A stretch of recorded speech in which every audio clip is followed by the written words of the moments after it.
ছোট্ট এই দোয়াটি পড়ে ঘুমিয়ে যান, সকালে উঠে ফলাফল দেখুন। দোয়াটি একদম ছোট্ট, আমি যদি বলি আপনাদেরকে বলে হুজুর কমন দোয়া, আমরা তো সবাই পারি, এই জন্য ছোট্ট এই দোয়াটি পড়ে আজ রাতে ঘুমিয়ে যাবেন, সকালে উঠে ফলাফল দেখবেন ইনশাআল্লাহুল আজিজ।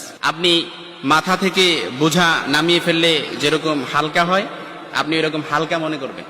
আপনি মনে করবেন আপনার সমস্ত গুনাহ মাফ হয়ে গেছে, এরকম একটা হালকা অনুভূতি আপনার ভেতরে কাজ করবে।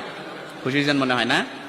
এজন্য আমরা যদি ছোট্ট এই দোয়াটি পড়ে আজ রাতে ঘুমাতে পারি, সকালে উঠে ফলাফল দেখবো ইনশাআল্লাহুল আজিজ। আমি যদি আপনাদেরকে হাদিসের টেক্সট শোনাই, হযরত যায়েদ রাদিয়াল্লাহু তাআলা আনহু থেকে বর্ণিত, রাসূল সাল্লাল্লাহু আলাইহি সাল্লাম বলেন, হাদিসের স্পষ্ট ন্যারেশন হচ্ছে, যে ব্যক্তি রাত্রিবেলা 3 বার এই দোয়াটি পড়ে ঘুমিয়ে যাবে, সকালে উঠে আল্লাহ তাআলা তার সমস্ত গুনাহ মাফ করে দিবে। সুবহানাল্লাহ বাড়িতে যায় বললেন। এই জন্য আজ রাতেই যদি এই দোয়াটি পড়ে ঘুমাতে পারেন, সকালে উঠে ফলাফল দেখবেন ইনশাআল্লাহুল আজিজ। দোয়াটি আমরা সবাই পারি, তবে আপনাদের মনোযোগ আকর্ষণ, আপনারা একটু আমার দিক অ্যাটাচমেন্ট বাড়ান। আমি আপনাদেরকে বলতেছি, সবাই পারি, আমার সাথে একটু ঠোঁট মিলাবেন।